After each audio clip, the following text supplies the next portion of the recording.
ഒരു തവണ അതെന്താണ് സവർക്കറായിരുന്നു, ചട്ടമ്പിസ്വാമികളൊക്കെ ഉള്ളപ്പം സവർക്കർ അത് മാറ്റി അത് വിവാദമായി തുടർന്ന് കൂടെ പിൻവലിച്ചിരുന്നു. ഇപ്പൊ ഇത്തവണത്തെ സർപ്രൈസ് എന്താണ്? ഇത്തവണത്തെ സർപ്രൈസ് രാംലല്ലയും അമ്പ ചെയ്യുന്ന ശ്രീരാമനുമാണ്.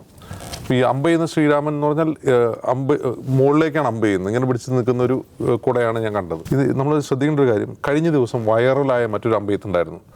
തെലങ്കാനയിൽ ഹൈദരാബാദിൽ തെരഞ്ഞെടുപ്പ് പ്രചാരണത്തിലേക്ക് BJP ഒരു വനിതാ സ്ഥാനാർത്ഥി ഇങ്ങനെ കൈ ഉയർത്തിയിട്ട് അമ്പ ചെയ്യുന്നൊരു വീഡിയോ വൈറലായിരുന്നു. അമ്പ ചെയ്യുന്നത് എങ്ങോട്ടാണ്? തൊട്ടടുത്തൊരു മസ്ജിദ്, രാംനവമിയോടനുബന്ധിച്ചാണ്.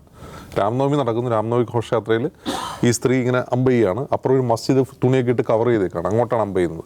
ശരിക്കും അങ്ങനെ ഒരു സിമിലാരിറ്റി ഇതിനുണ്ടായിരുന്നു. രാംലല്ല, ശ്രീരാമൻ തുടങ്ങിയ ബിംബങ്ങളെ ഈ തെരഞ്ഞെടുപ്പ് സമയത്ത് ഈ കുടമാറ്റത്തിൽ റെപ്രസെൻ്റ് ചെയ്യുക എന്ന് പറഞ്ഞാൽ അതിന് വലിയ കൃത്യമായ രാഷ്ട്രീയമുണ്ട്. ആ രാഷ്ട്രീയം എങ്ങനെ വരുന്നത് വെച്ചാൽ, ഇപ്പോൾ പറയുന്ന ഈ തിരുവമ്പാടിയുടെയോ പാറമേക്കാവിൻ്റെയൊക്കെ ആളുകളിൽ BJP കാരുണ്ടാവും, സ്വാഭാവികമാണ്. അവർ തീരുമാനിക്കുമ്പോൾ അവരെന്ത് ചെയ്യും? അവരുടെ രാഷ്ട്രീയ താല്പര്യങ്ങൾ അതിലൂടെ വരും.